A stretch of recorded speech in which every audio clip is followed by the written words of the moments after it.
Notre histoire commence il y a 20 ans. Boris Eltsine prenait ses fonctions, Jay Leno remplaçait Johnny Carson au Tonight Show, et les téléphones portables étaient très, très gros.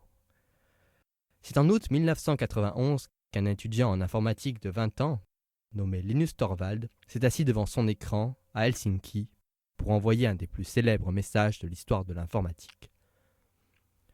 Salut tout le monde, je suis en train de faire un système d'exploitation libre.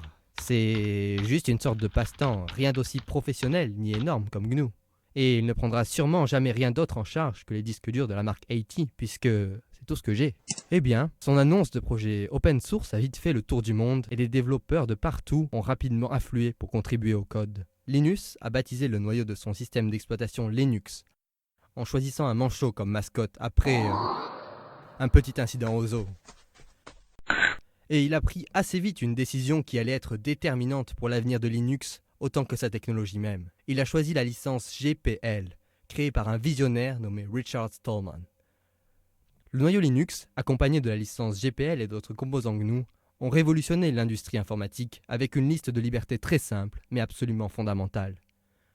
La liberté d'utiliser le logiciel comme on le souhaite. La liberté de modifier le logiciel pour l'adapter à ses propres besoins.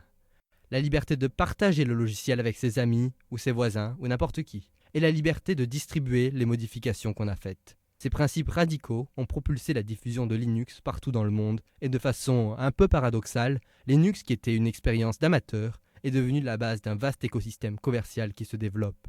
Des entreprises ont basé leur activité sur Linux.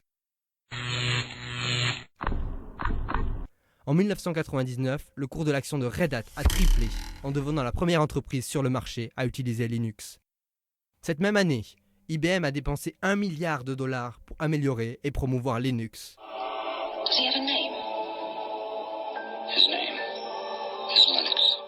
Rapidement, Linux a bousculé les poids lourds de l'industrie et a permis le développement accéléré d'Internet avec ses logiciels libres.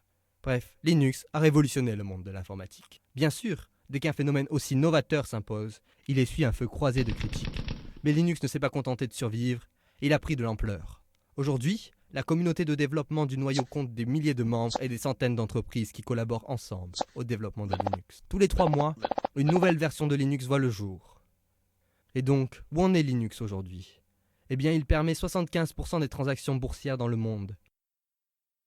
Il fait tourner les serveurs d'Amazon, de Facebook, de Twitter, d'eBay ou encore de Google. Vous vous servez de Linux littéralement à chaque fois que vous surfez sur Internet. Il est dans votre téléphone, votre télé, et sur 95% des superordinateurs, mais aussi dans beaucoup d'autres appareils que vous utilisez tous les jours. Linux est partout. Et au fait, qu'est devenu le programmeur d'Helsinki, par qui tout a commencé ? Eh bien, aujourd'hui, il orchestre le travail de cette armée mondiale de développeurs depuis le bureau de sa maison à Portland, en Oregon, en tant que membre de la fondation Linux. Alors que nous célébrons les 20 ans de Linux, nous pouvons nous retrouver dans cette histoire. Merci d'avoir contribué à cette saga tout au long de ces 20 ans.